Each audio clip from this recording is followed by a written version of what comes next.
China built a massive underground tunnel system that now serves a very strange purpose.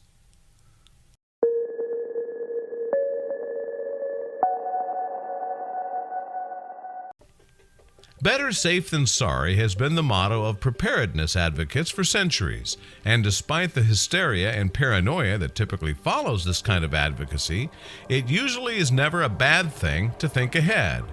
Even if the catastrophe you fear never comes to pass, you may actually wind up saving a life in the process. That's exactly what happened in Beijing over the last 50 years. For during the days of the Cold War, communist leaders invested in one particular project that's come to aid their people in the present. After seeing the strange city that lies below the streets of Beijing, you'll wonder what kind of secrets may be hiding just under your feet. During the height of the Cold War, the world's preeminent communist powers, the People's Republic of China and the Soviet Union, were also at odds over differing political ideologies. With a willingness on both sides to escalate their conflict to war, the threat of nuclear catastrophe loomed larger than ever. Tensions between the two nations soon reached a breaking point, and in 1969, the Chinese government was forced to take drastic measures in order to protect the country. At the behest of Chairman Mao Zedong, the people of China began to work on a massive underground tunnel system. Over 300,000 men, women, and children were put to work on the project, constructing 10,000 bomb shelters connected by nearly 20 miles of tunnel. Ancient structures and cultural landmarks were toppled for the sake of Mao's vision, with nearly all of China's resources being poured into the endeavor. By the end of the decade, 75 of China's largest cities had been outfitted with enormous underground bunkers. With the shelters capable of housing roughly 60% of each city's population, the survival of the Chinese people amidst the imminent nuclear war was all but guaranteed.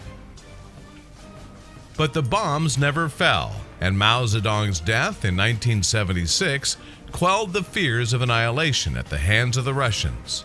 With new leader Deng Xiaoping ushering in a golden age of socialism in China, it appeared that Mao's massive undertaking had all been for naught.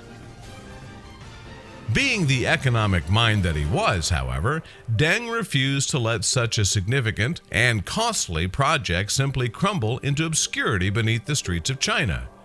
Through the Office of Civil Defense, the country began an initiative to commercialize the abandoned bunkers. Over the next 2 decades, laborers transformed Mao's defunct tunnel system into a network of underground cities, the largest of which formed beneath the sprawling Chinese capital of Beijing.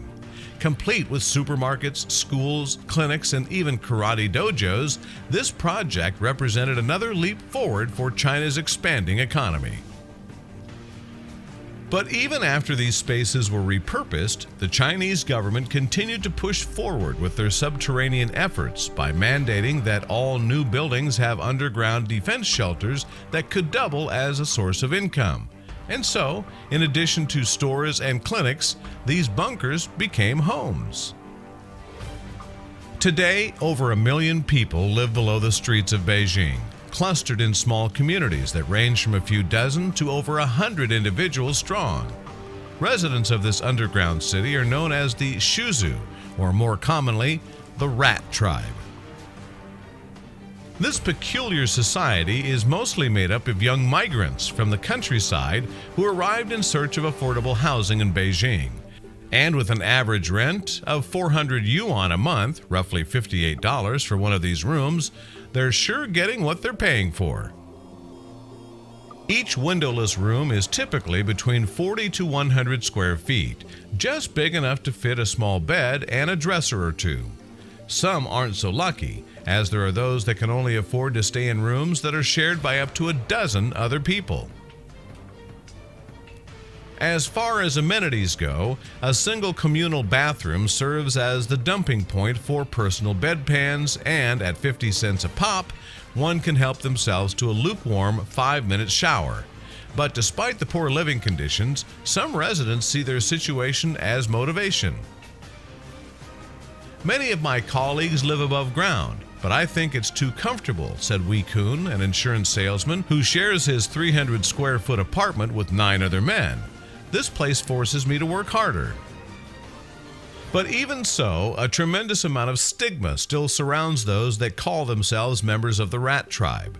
Some individuals won't even tell their families where they're living out of fear of judgment. When my father came to visit me, he cried when he saw where I lived, aspiring actor Zhang Shai recalled. He said, "Son, this won't do." Unfortunately, the Chinese government's stance on the issue has only grown increasingly mixed as the years have gone on. Though city officials have expressed concern over the safety risks involved with underground living, most have chosen to turn a blind eye to the practice. With overcrowding becoming a growing problem in Beijing, there's really no other place for these individuals to go. "We never allowed residential use of the air raid shelters," said Zhu Jinbao, office director of the Beijing Municipal Civil Defense Office. But as time went by, Beijing became so populous that people started to cram in underground. Despite the hardship and controversy surrounding the rat tribe, it appears that they're making the most of the situation while keeping their eyes set on what lies ahead. For these individuals, life underground is not a product of hard times, but rather a calculated sacrifice for the future.